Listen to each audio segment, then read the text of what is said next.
Welcome. This is Melinda Barlow, CZT, Certified Zen Tangle Teacher, back after a long absence.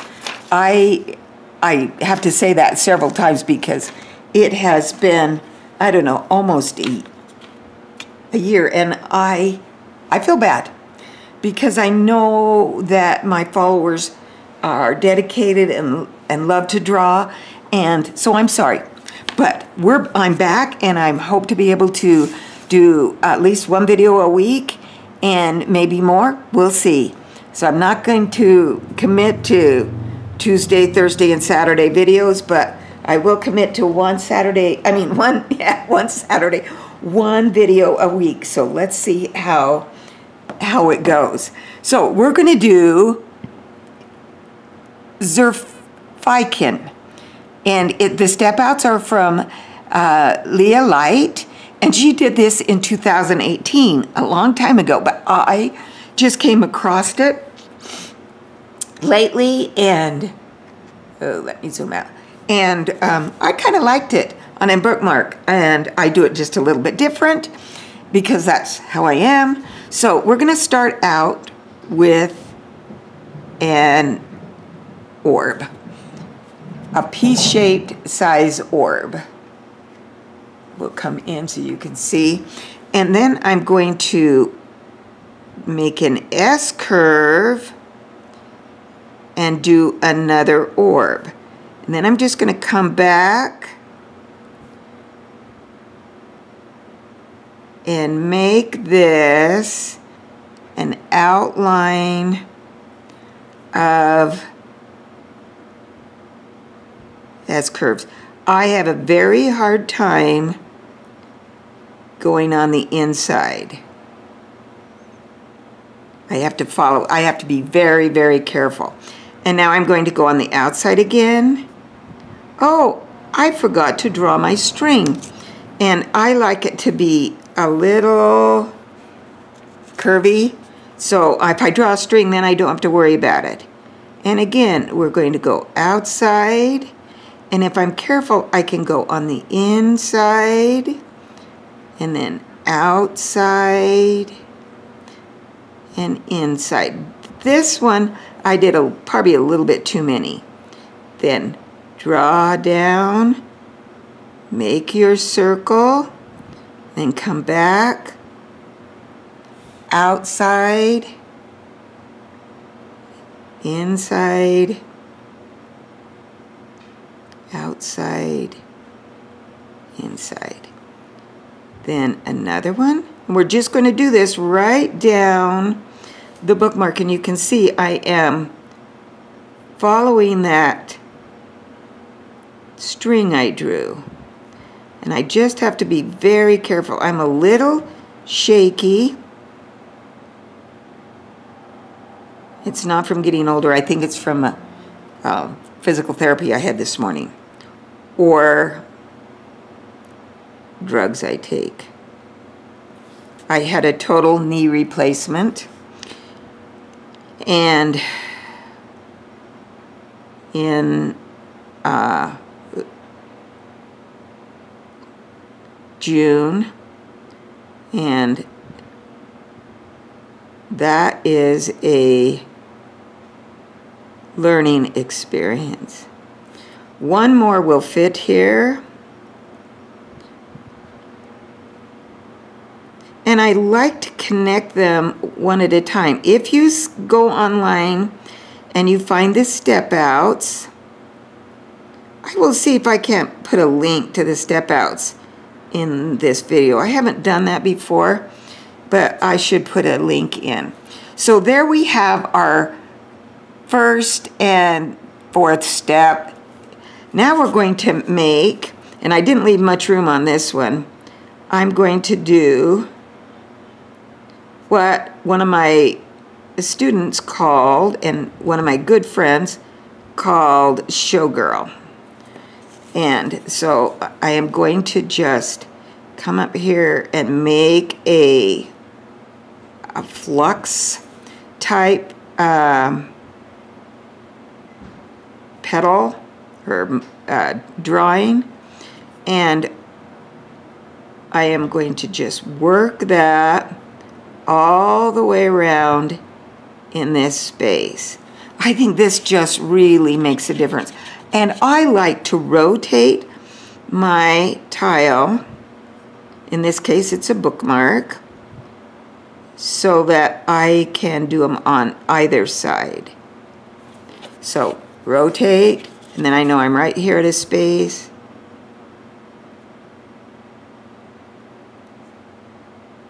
And there we go. You can see how this is when it come out just a little bit. So you can see that this one, I like this one because it's a little bit bigger and a little bit more flowy. And to make it bigger, I go up that first step a little bit further so I can have this beautiful fan shape. And I guess I could go one side and not have to rotate. So just do this one side and then come back.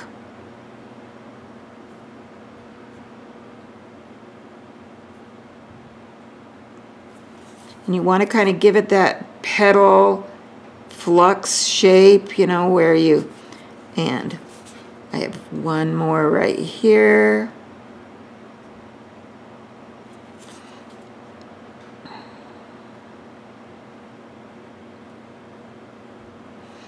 Now I can turn it over and come back here.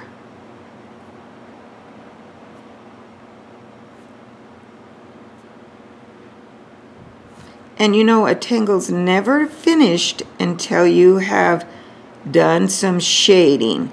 Whether you shade with color or if you shade with graphite, you always need to shade. And we're just going to come around with that one a little bit and down here. And there we have Zerfiki,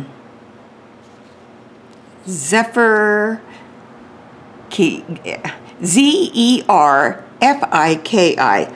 And I'm going to come in here and I am going to make these a little bit more defined because I was a little not too neat about my strokes at the beginning, and so if I define these a little more, I can cover up the strokes where I made a little mistake or I didn't quite like it.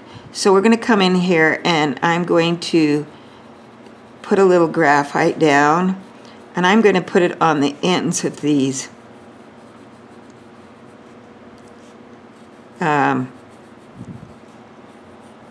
kind of curly, I don't know what we call them, these S shapes that we first did when we did the circle and the F shapes.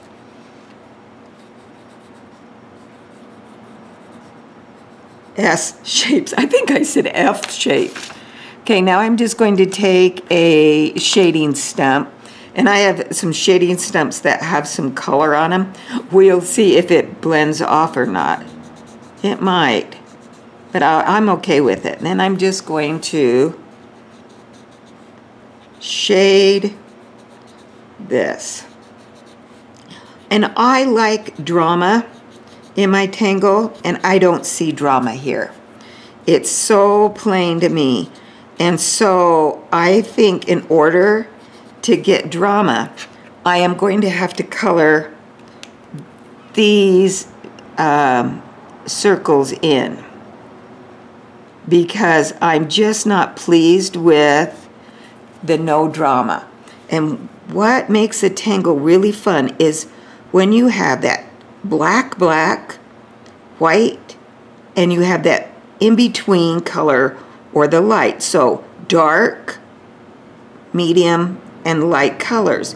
And you can achieve that with coloring in something with your black ink or you can, the medium color, you can use graphite for shading, or you can use a color pencil and put it in and blend it with odorless paint thinner. But it's very important that you have that dark and mine aren't very well painted in on, and light. And I saw that, and I hadn't noticed this before, that the designer of this did little tiny orbs in the corners here that were dark. And well, actually I just looked and they were not dark. They were just little circles. But I like the dark because it has a tendency to look like beeline. And if you've never seen beeline, look that one up, because that's fun. We might put a little beeline in this. If I can't get that to be really dark, I maybe use a little graphite on it. But graphite glows in the under camera. It kind of lifts. But you can see how that versus this side just gives it a little different look. But you can also give this some movement by putting in a little fescue and making it beeline. So you can, so I'm going to come down here and maybe I'll just make this a beeline.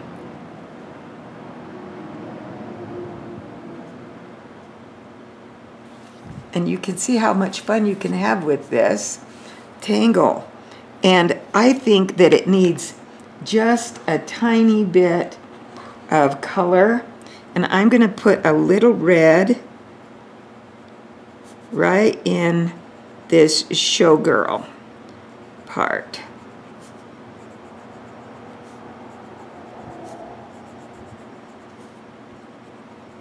And then I'm going to blend it with my odorless paint thinner and a blending stump. Now, I know that some people have used other things. I love the odorless paint thinner. No, I do not think it stinks. It doesn't, to me, it doesn't have much of a scent. It's just kind of odorless. So I'm going to put my blending stump in my, I have a little sponge in there, and then I'm going to blend this out.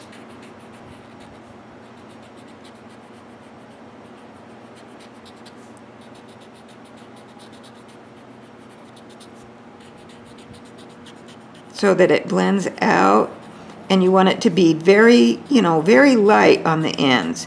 You don't want, you want that color to kind of be dark down in the center and then really lighten up. That's why I didn't put very much color in it, just a little at the bottom.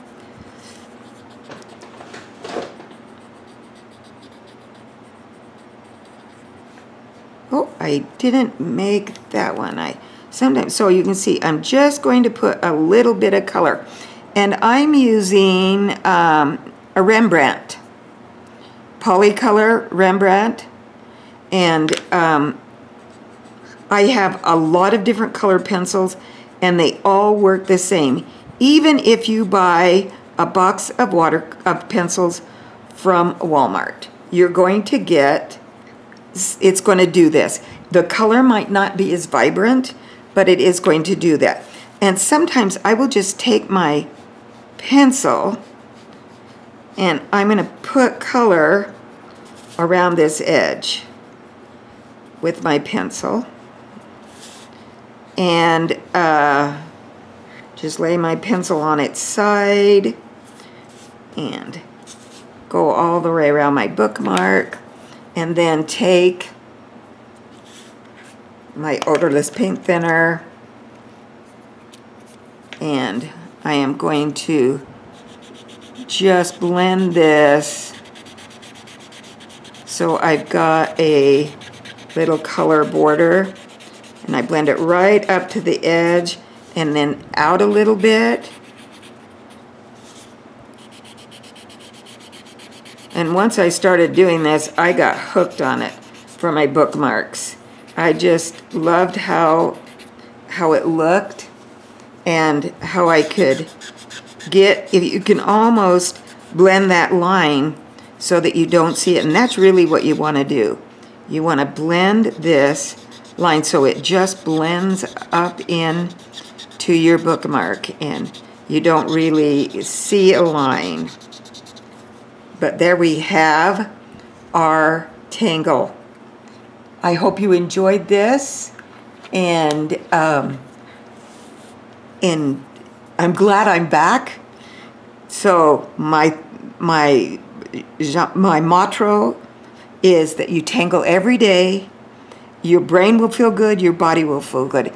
And I think that's what's happened to me. I have not tangled every single day. And when I tangle every day, I feel so much better. So, thanks for watching. Hey, don't forget to hit that subscribe button and the little bell so you know when I get I put out a new video, you'll get a reminder. And thanks again, and have a great day.